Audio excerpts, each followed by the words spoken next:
The late afternoon sun cast long shadows across the memorial garden of the Conservation Center as I stood before the newly installed memorial plaque. The sound of rustling leaves from the rare maple trees my father had spent decades protecting should have been the most haunting thing I heard today. It wasn't. That honor belonged to my husband's whispered ultimatum, delivered through clenched teeth while he gripped my elbow too tight. Either we agree to develop this conservation area into luxury condos, or he's filing for divorce. I'm Autumn, and this is how my marriage died on the same day we held my father's memorial service. The crowd had thinned to just family now, if you could call Dominic's parents that anymore. Regina stood near the endangered flower beds, her predatory gaze fixed on me, while Lawrence hovered behind her like a shadow. They'd been circling closer all afternoon, no doubt rehearsing their carefully crafted speeches about progress and sustainable development. "You're hurting me," I said, trying to pull away from Dominic's grip. The sleeve of my black dress caught on his expensive cufflinks, a gift from Regina, of course. "This isn't a negotiation, Autumn. The board meeting is next month. They need our decision." His voice carried that familiar tone of corporate urgency that had become more frequent lately. "My father's memorial plaque isn't even set in the ground." I gestured to the bronze plate that highlighted Dad's 30 years of environmental conservation work. "Exactly. You're emotional. You're not thinking clearly about what's best for everyone." I stared at the fresh soil around the native plants we'd just planted in Dad's memory, fighting the urge to laugh or scream or both. "What's best for everyone, or what's best for your mother's development company?" "Don't start with that again, Autumn." Dominic's voice carried that warning tone, the one that usually made me back down. "Mom's company has given us everything. The least we can do is help them expand sustainably." Vincent, my father's oldest friend and our foundation's legal counsel, approached slowly from the garden path. His presence was like a lifeline, and Dominic's grip finally fell away. Regina's eyes narrowed at the interruption. "Autumn dear," Vincent said, his weathered face creased with genuine concern, "your father would have wanted you to take some time to process things. The conservation area isn't going anywhere." "We're family," Regina cut in, gliding forward in her designer suit that seemed out of place among the wildflowers. "We'll help her process, won't we, Dominic?" I watched my husband nod the same way he always did when his mother spoke, the same automatic response I'd seen for 15 years of marriage. I felt the weight of my father's environmental impact studies in my bag, documents Dominic didn't know about yet, papers that would change everything. "I need to go," I said, my voice steadier than I felt. "I have things to arrange at the center." "Our center," Dominic corrected, "and it's too large for one person to manage. Mom's development plan makes more sense." "I need to go," I repeated, my fingers brushing against the rare orchid specimens my father had been documenting. Vincent touched my shoulder. "I'll drive you."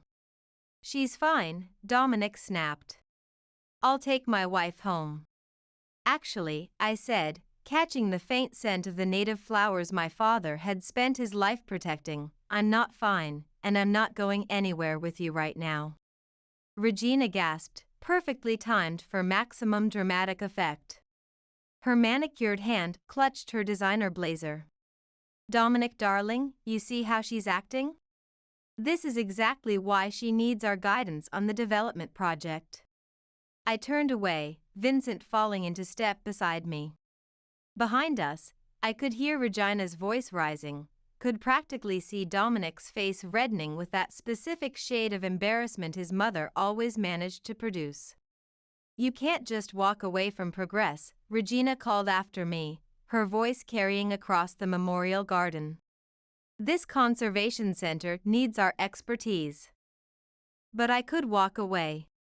The truth hit me halfway to Vincent's hybrid car. I'd been walking away from myself for 15 years, one small step at a time, letting Dominic's family reshape me into their idea of a proper corporate wife, watching my own environmental dreams fade like endangered species. Not anymore. Vincent opened the car door, and I slid inside, my hands shaking as I buckled the seatbelt. Through the windshield, I could see Dominic and his parents huddled together, three heads bent in conversation near my father's memorial plaque, planning their next move, no doubt. Let them plan.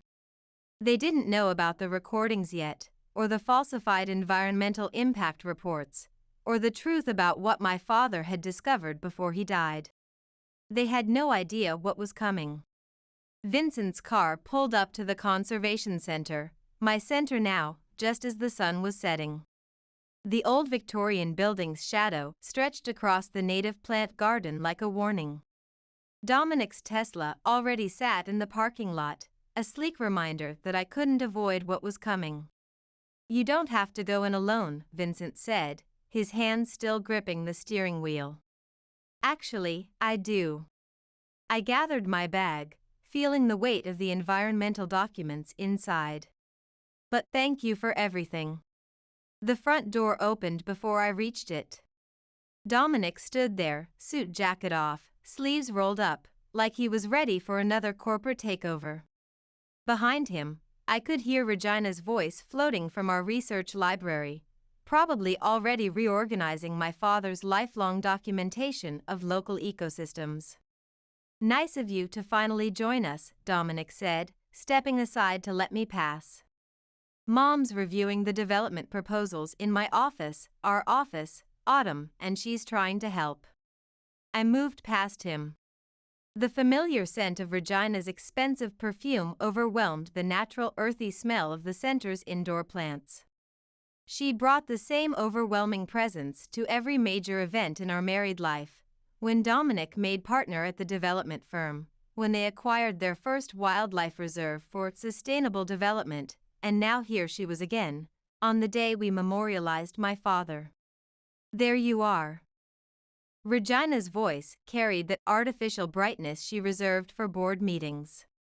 She stood at my father's research desk, wearing a blazer that probably cost more than our annual conservation budget, spreading out glossy development plans. "Lawrence, look who finally made it back." My father-in-law barely glanced up from his phone, mumbling something that might have been a greeting. His government environmental advisor pin glinted dully on his lapel. "I'm not interested in your proposals," I said, heading for the stairs that led to the greenhouse observation deck. Dominic caught my arm. "Mom went to all this trouble to draft sustainable development plans." "Let her go, darling," Regina cut in, her gold bracelets clicking against the antique wood desk as she arranged her papers. "She's grieving, though I do wish she'd consider how her behavior affects the company's quarterly projections." I jerked away from Dominic's grip, taking the stairs two at a time. Behind me, I heard Regina's stage whisper, "You see what I mean? This is exactly why we need to take control of the conservation project." My father's research office door was ajar. I pushed it open, expecting the familiar comfort of his space, filled with specimens and careful documentation of local ecosystems. Instead, I froze. The room had been ransacked. Drawers hung open, environmental impact reports scattered across the desk, the framed endangered species map behind his chair hung crooked on the wall. My hands shook as I straightened it, revealing the wall safe behind, still locked, thank God. "Looking for something specific?" I spun around. Dominic stood in the doorway, his face unreadable in the soft glow of the energy-efficient lighting. "What did you do to my father's research?" He stepped inside, closing the door. The scent of his expensive cologne clashed with the natural bamboo air purifiers Dad had installed. "I was looking for the Conservation Trust documents, since you ran off with Vincent instead of discussing things like an adult. The trust documents are with the Environmental Law Office." "You know that." "Do I?" He moved closer, and I caught a whiff of scotch on his breath. You've been awfully secretive lately, just like your father was at the end. A chill ran through me, making the endangered species photographs on the wall seem to stare more intensely. What's that supposed to mean? It means, Dominic said, his voice dropping, that I know he changed the trust agreement. 3 weeks ago, right after our last board meeting. Right after Regina and I told him about our plans for developing this conservation land into an eco-friendly luxury community.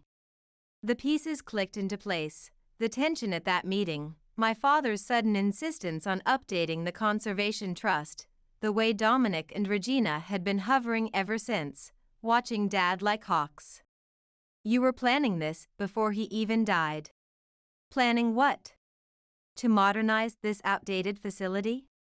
To make something of this oversized nature preserve that's blocking urban progress? Dominic ran a hand through his hair, a gesture I once found endearing. Your father was sick, Autumn.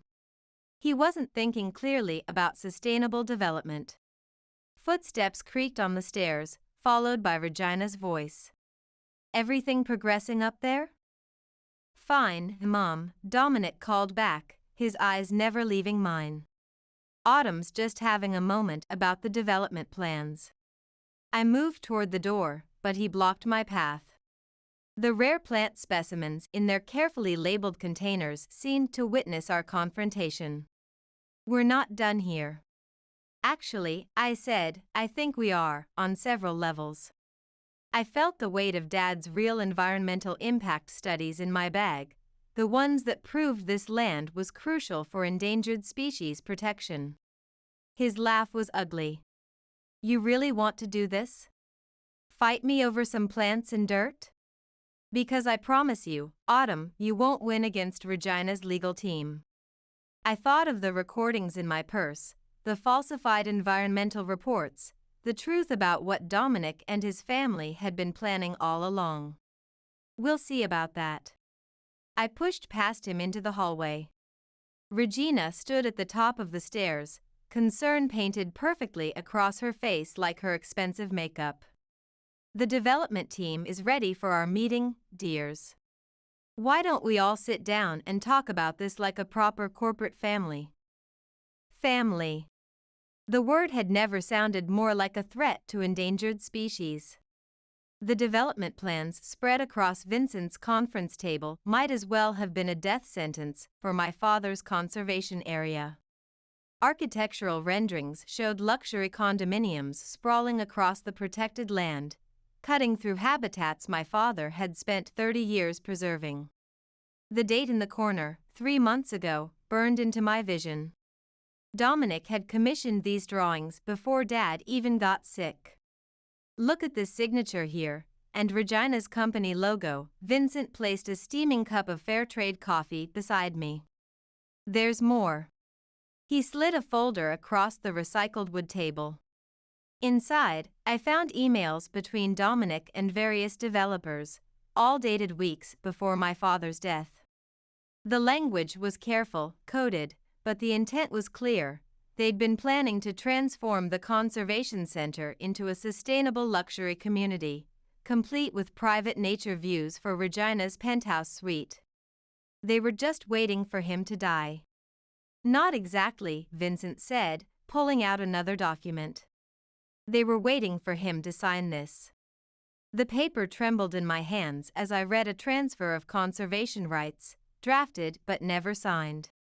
My father's signature line sat empty at the bottom, a small victory for endangered species from beyond the grave.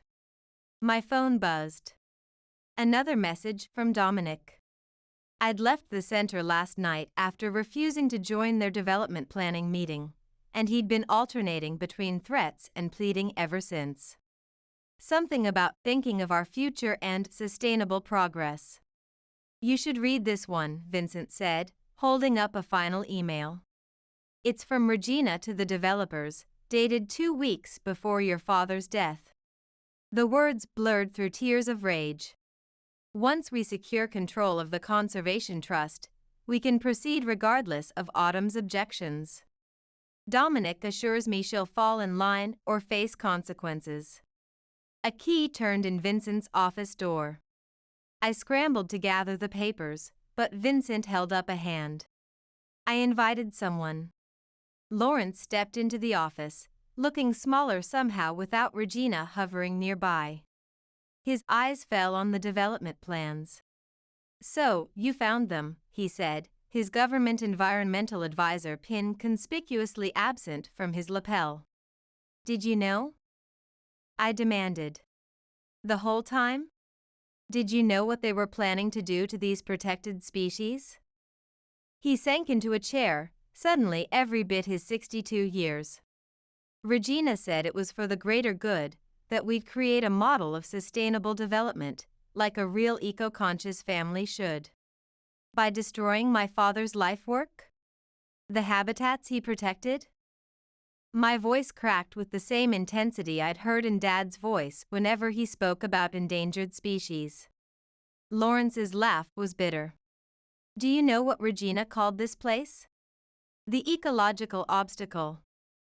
Every night, planning and plotting, while I sat there watching my wife and son turn into people who cared more about profit margins than preservation. My phone buzzed again. Dominic's message flashed across the screen. "The environmental lawyers are ready. Don't make this harder than it needs to be." "They're meeting with contractors today," Lawrence said, pulling out his own phone. "Regina thinks she's won already. She's picking out sustainable materials for her executive suite that will overlook what used to be the butterfly sanctuary." I stood up so fast my chair toppled backward. "They can't. The Conservation Trust isn't even." "They don't care," Lawrence cut in. "They never have. It's always been about control. Regina's control, and Dominic." He shook his head. "Dominic never learned to say no to her development plans." Vincent touched my arm. "Show him." I pulled out my father's last research log from my bag, the one I'd found in the safe after Dominic's failed search. Lawrence read it slowly, his face growing paler with each line documenting the systematic violation of environmental protection laws. "Your father knew," he whispered. "All this time, he knew what they were planning to do to this sanctuary. And he left me everything in an ironclad conservation trust. I need to stop them." I gathered the falsified environmental impact reports and development plans. "The question is, Lawrence, whose side are you really on? The preservationists or the developers?" He stared at his hands for a long moment. When he looked up, something had shifted in his eyes. "Regina's at the Conservation Center now," he said. "She's meeting the contractors at noon. She thinks." He swallowed hard. "She thinks she's finally winning the war against environmental protection." "She's not," I said, checking my watch. "Because in exactly 45 minutes, I'm going to show her what losing really looks like." Vincent picked up his car keys. "I'll drive. I've got all the legal injunctions ready." Lawrence stood, straightening his shoulders. "I'm coming too. It's time someone stood up to Regina's development plans, even if it has to be me." My phone buzzed one final time. Dominic's message was just one line: "Last chance, Autumn. Don't do anything you'll regret." But as we headed for Vincent's hybrid car, regret was the last thing on my mind. They wanted a war over my father's environmental legacy? Fine. I'd give them one they'd never forget. Regina's face turned ashen when we walked into the Conservation Center's butterfly sanctuary. She stood among a cluster of contractors, development plans spread across a portable table, her perfectly manicured finger frozen midpoint on a diagram that would turn endangered butterfly habitats into luxury penthouses. Dominic's expression shifted from confusion to rage as Lawrence stepped out from behind me. "What is he doing here?" Regina's voice could have frozen the spring buds off our rare maple trees.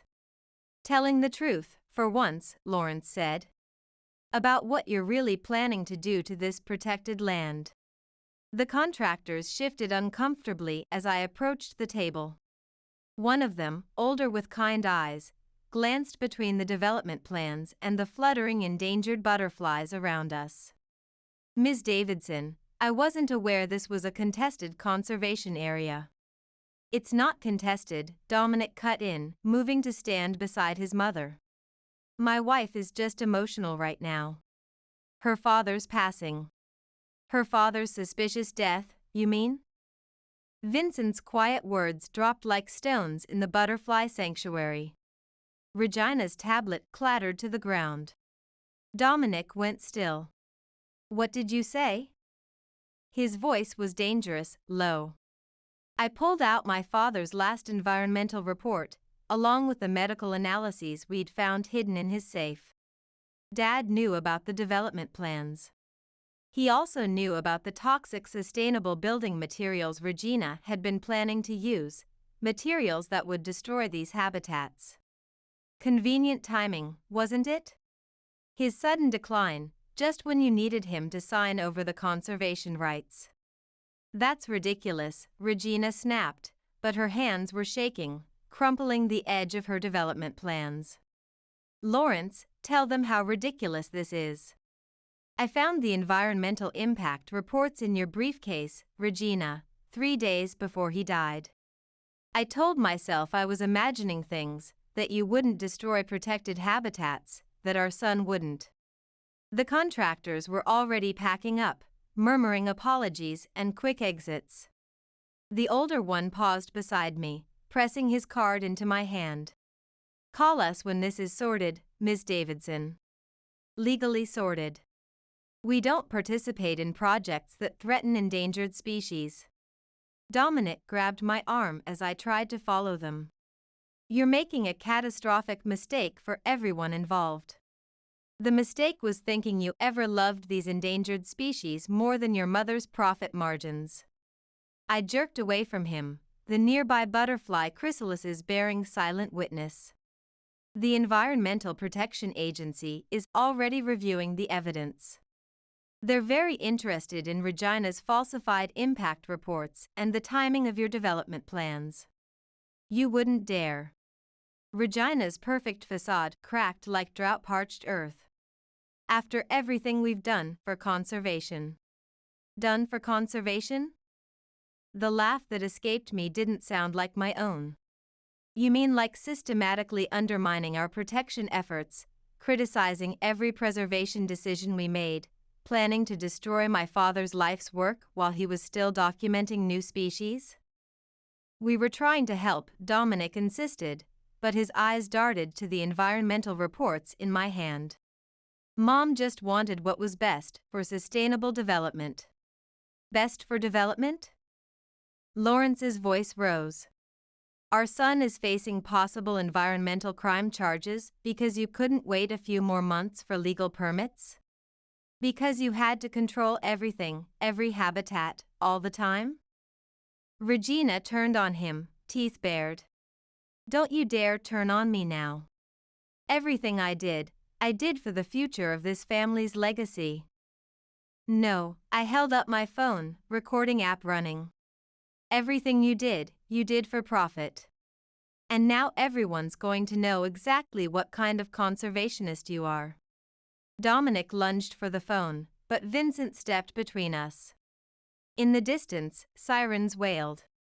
"That'll be the EPA investigators," Vincent said quietly. "They're very interested in speaking with all of you about endangered species protection laws." Regina's composure shattered completely. "Dominic, do something."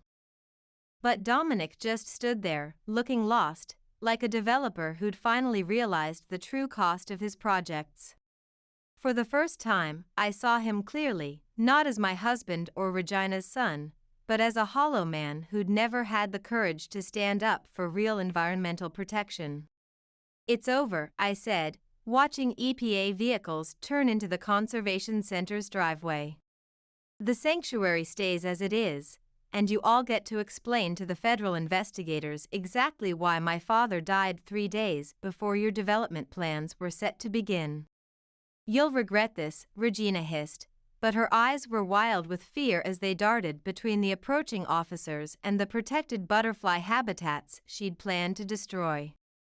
I thought of my father's last days, of the confusion in his eyes that we'd all dismissed as natural decline, of the development meetings Regina insisted on having with him alone, of Dominic's convenient business trips that kept him away from witnessing his mother's frequent visits. No, I said, watching the lead EPA investigator approach with her team. I don't think I will. The handcuffs clicked shut around Regina's wrists, and somewhere in the sanctuary, a rare blue butterfly emerged from its chrysalis, spreading its wings for the first time. Special Agent Morris's words echoed through the Conservation Center's empty research library.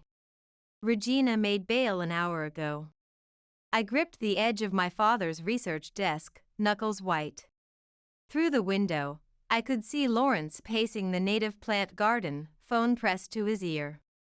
He hadn't spoken to Regina since her arrest 3 days ago. What about Dominic? My voice sounded distant, even among the familiar sounds of the sanctuary. Still in custody. Morris flipped through her notes. But his corporate lawyers are good, very good. They're already spinning a story about him being manipulated by his mother, claiming he had no knowledge of the falsified environmental reports. Vincent set a cup of herbal tea from our sustainable garden in front of me, but I couldn't bring myself to drink. He knew. He had to know about the habitat destruction plans. Proving it is another matter. Morris leaned forward across the reclaimed wood table. We need more than circumstantial evidence. Something concrete linking him directly to your father's death and the illegal development plans. My phone buzzed. Another text from an unknown number. I'd been getting them since Regina's arrest, each one more threatening than the last. This one made my blood freeze. Check the rare species greenhouse, autumn. Vincent touched my shoulder. What is it? I was already moving, Morris and Vincent following as I rushed across the sanctuary grounds. The greenhouse had been my father's pride, filled with endangered plant species he'd spent decades protecting and documenting. The door hung slightly ajar. Inside, devastation greeted us. Every endangered plant had been methodically destroyed. Rare orchid stems snapped, preservation containers shattered. On my father's research station lay a single environmental impact report, identical to the ones Regina had used to justify her development plans. Don't touch anything. Morris barked, pulling out her phone. But my eyes caught something else, a flash of white beneath the broken preservation equipment. I pointed, and Morris carefully extracted a stack of papers. Bank statements, emails, a second set of conservation documents dated before the ones we'd found in the safe. These are forged, Vincent said, examining them. They're trying to create a paper trail showing your father intended to release the land for development. Regina's signature style, I said, recognizing the falsified environmental permits. But the plan. This is all Dominic. This is how he operates in corporate takeovers. Lawrence appeared in the doorway, face ashen. Regina's gone. Her phone's disconnected, and she cleared out our joint accounts this morning. A crash from the main building made us all jump. We rushed back, Morris drawing her weapon. The front door stood wide open. Inside, Dominic stood in my father's research office, hands raised as 2 EPA officers trained their weapons on him. At his feet lay the open safe, empty except for scattered butterfly documentation photos. Looking for these? I held up the stack of evidence from the greenhouse, watching rare flower petals drift from between the pages. His eyes narrowed, focusing on the environmental permits in my hands. You don't understand what you're doing.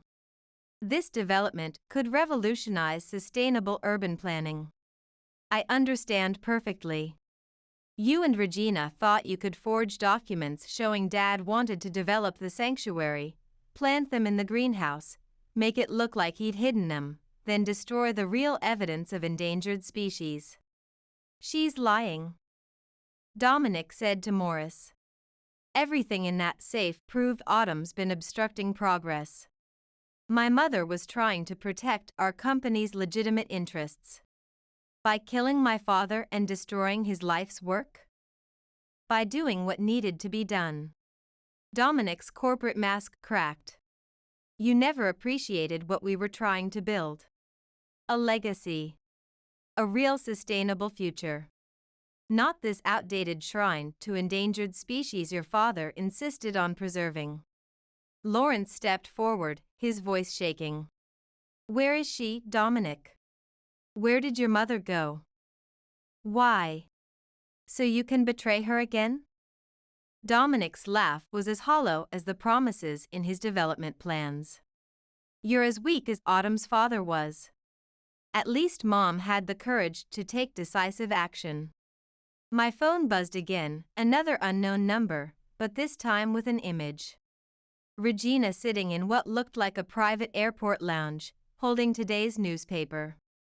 The text below, last chance. Sign over the conservation rights or the real evidence about your father's death goes public. She's bluffing, Vincent said, reading over my shoulder. But Dominic's smile told a different story. Are you sure about that? Mom kept very detailed records of her visits with your father. Every consultation about the development, every conversation about progress. Would you like the world to know how long he fought against your precious conservation efforts while you were too busy cataloging butterflies to notice? The research office spun around me. Morris was saying something about tracking Regina's phone signals. Lawrence was shouting at Dominic, but all I could hear was my father's voice from his last days. Something's wrong, Autumn. The development plans aren't right. I dismissed it as exhaustion from his endless species documentation. We all had. Dominic's smile widened as he watched me process this. Tick-tock, Autumn. How much of Dad's precious sanctuary are you willing to sacrifice to protect your own reputation? The most powerful legacy isn't in what we leave behind, but in what we help others become strong enough to protect for themselves. Regina's evidence arrived in a plain manila envelope delivered to the Conservation Center by courier. Inside, I found photos, handwritten notes, and a USB drive that documented every step of my father's decline. The final photo showed him in his research office, reviewing development permits, dated the day before he died. The look in his eyes, confusion, fear, betrayal, made my knees buckle. We can't trust these, Vincent said, but his voice lacked conviction as he studied the falsified permits. They could be manipulated. Special Agent Morris examined the USB drive. But the metadata is intact. These are original, unaltered files. Dominic sat across the room, still in handcuffs but wearing that familiar corporate smirk. Mom always was thorough, especially when it came to protecting business interests. Protecting business interests? Lawrence's voice cracked. She killed a man, Jake. Your wife's father. She eliminated an environmental obstacle. Dominic leaned forward. Just like Autumn's become an obstacle. But there's still time to fix this.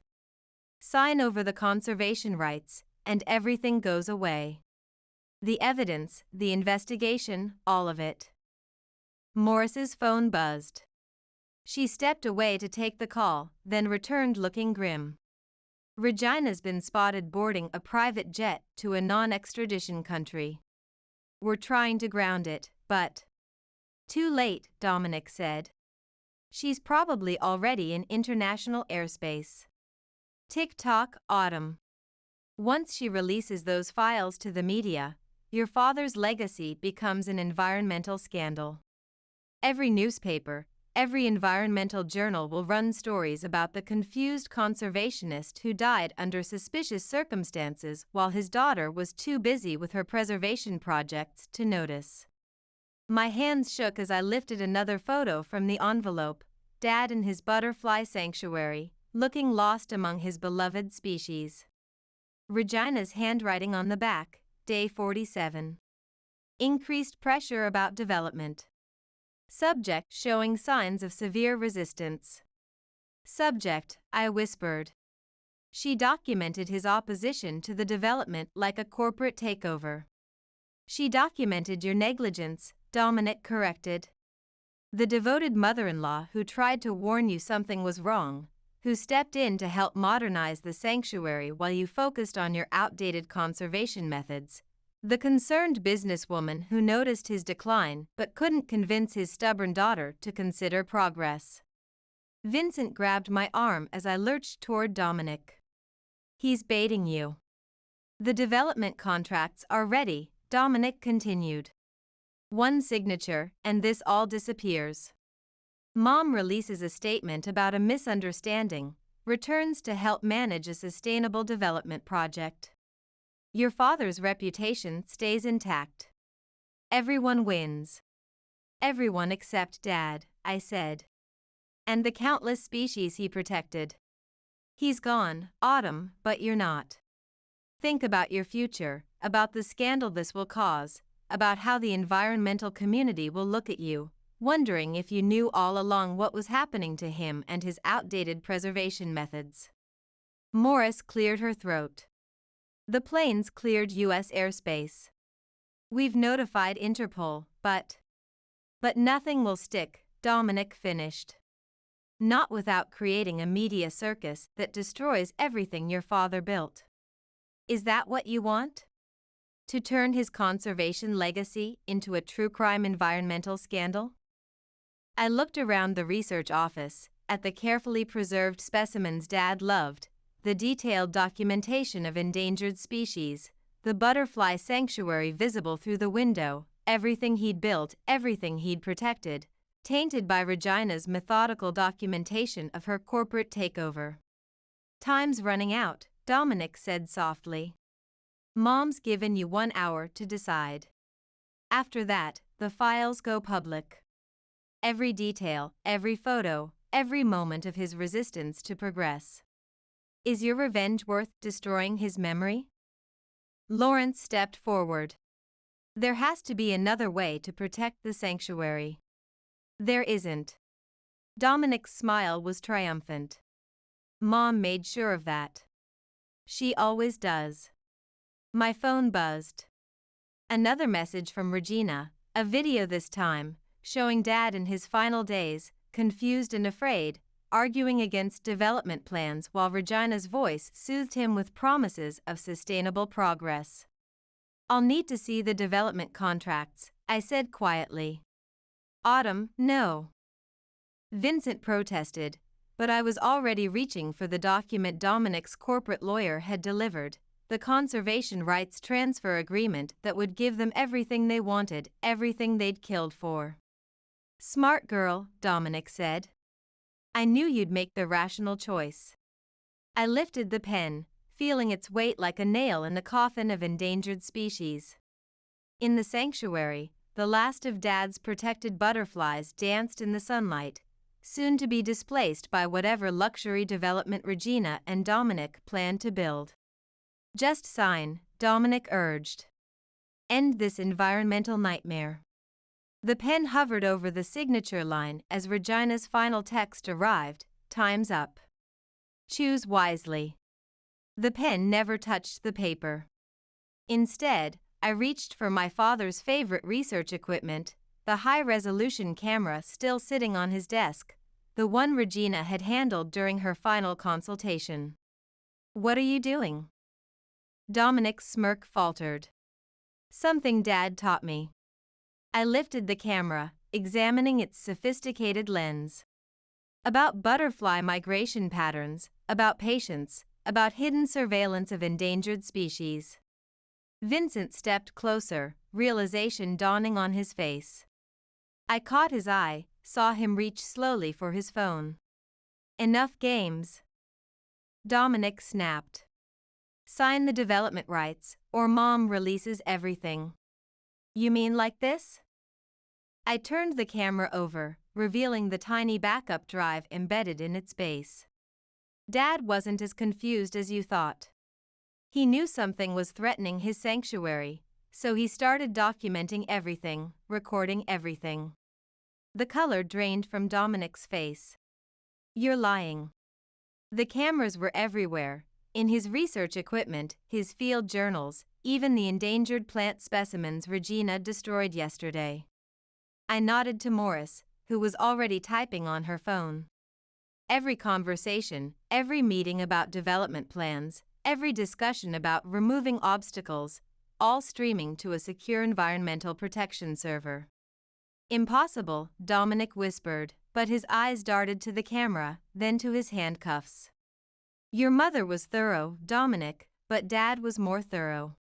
He knew you were planning something. He just didn't expect his own family to kill him for a luxury development project. Regina's voice suddenly filled the room from Morris's phone, streaming the server's contents. Just sign the development rights, Richard. Dominic and I have everything under control. The sanctuary is outdated anyway. Dominic lunged forward despite his restraints. Turn it off. Can't do that, Morris said, nodding to her officers. This is evidence now. All of it. You don't understand, Dominic's voice cracked. Mom will release everything, the photos, the videos. Let her. I stepped closer, close enough to see the fear replacing his corporate arrogance.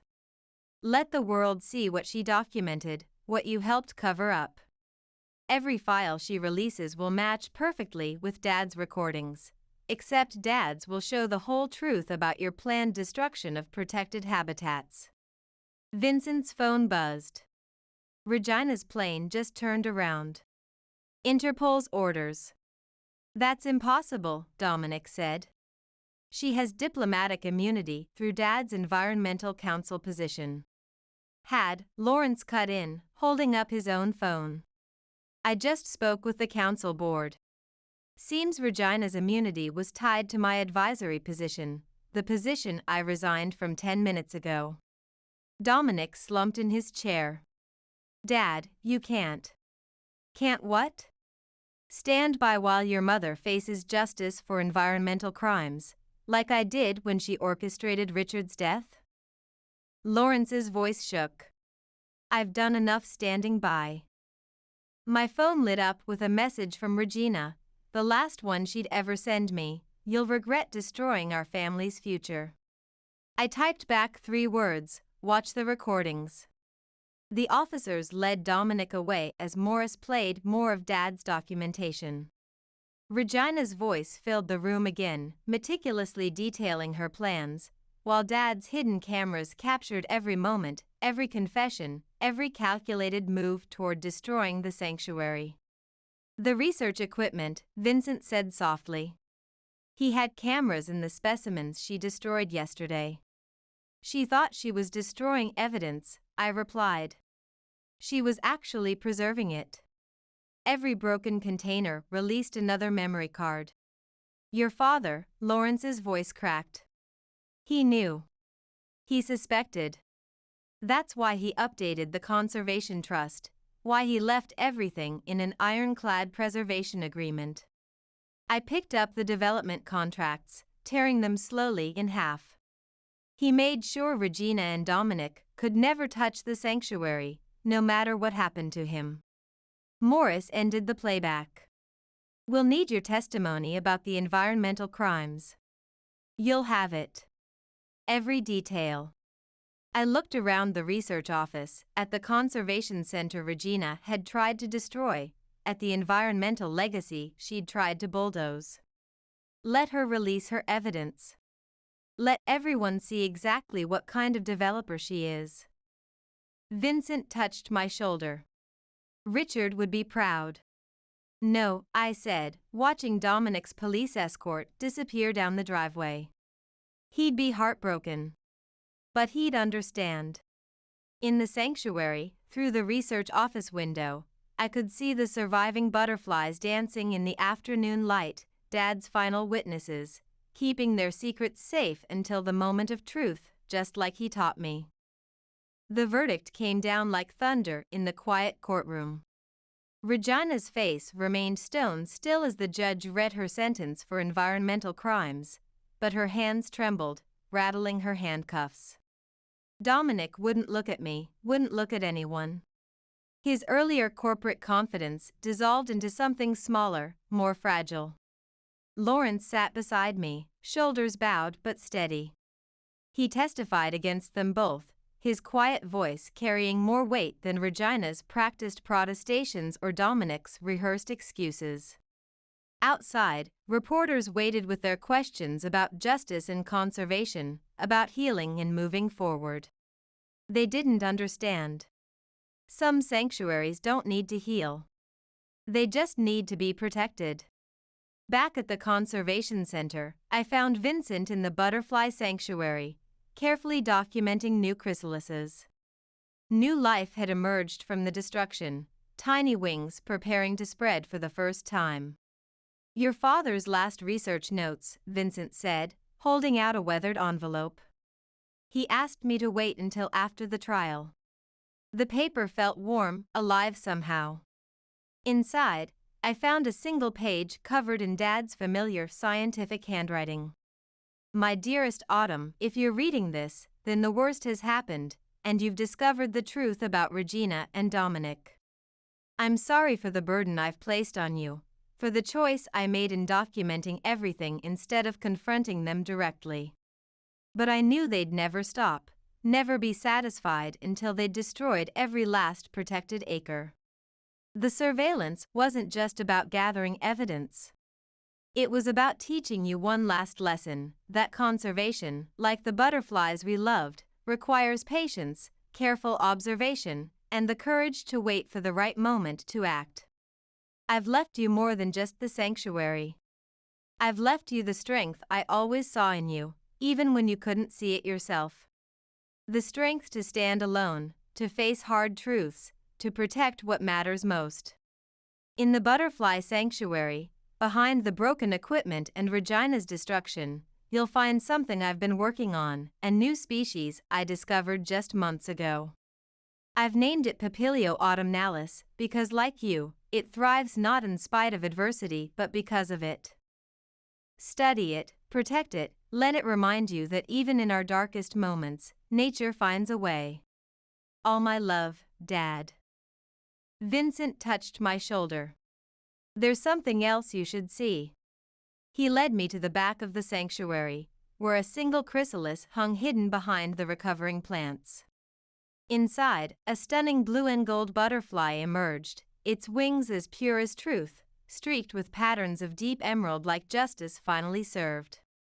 He documented it just before Vincent's voice trailed off. "The genetics are completely unique. It's officially registered with the International Commission on Conservation. Your father's final discovery, and yours." My phone buzzed, a message from Special Agent Morris. Regina's offshore accounts had been frozen, the funds redirected to environmental restoration. Dominic's development firm had stripped his name from their partnership. Their carefully constructed empire was crumbling, one piece at a time. I switched off the phone. "Help me restore this sanctuary," I asked Vincent, gesturing to the recovering habitats around us. He smiled, understanding what I wasn't saying. Sometimes conservation starts with simple things: protecting what remains, healing what was damaged, new life emerging from destruction. We worked in comfortable silence, documenting recovering species and restoring habitats. Lawrence joined us later, his corporate polish replaced by field research gear and determination. Together, we rebuilt what Regina had tried to destroy, making space for something new to thrive. As the sun set, I watched a newly emerged Papilio autumnalis spread its wings in the center of the sanctuary. Its delicate patterns caught the fading light, transforming it into something almost otherworldly, beautiful, and resilient, like truth finally set free. Dad was right. Some things require patience, careful observation, the courage to wait. And some things, like justice and butterflies in conservation, emerge in their own time, in their own way. I touched a perfect wing pattern, feeling its strength beneath the delicate surface. Tomorrow would bring more questions, more reporters, more habitats to protect. But tonight, in this sanctuary my father loved, surrounded by recovering species growing strong again, I finally understood what he'd known all along. The most powerful legacy isn't in what we leave behind, but in what we help others become strong enough to protect for themselves.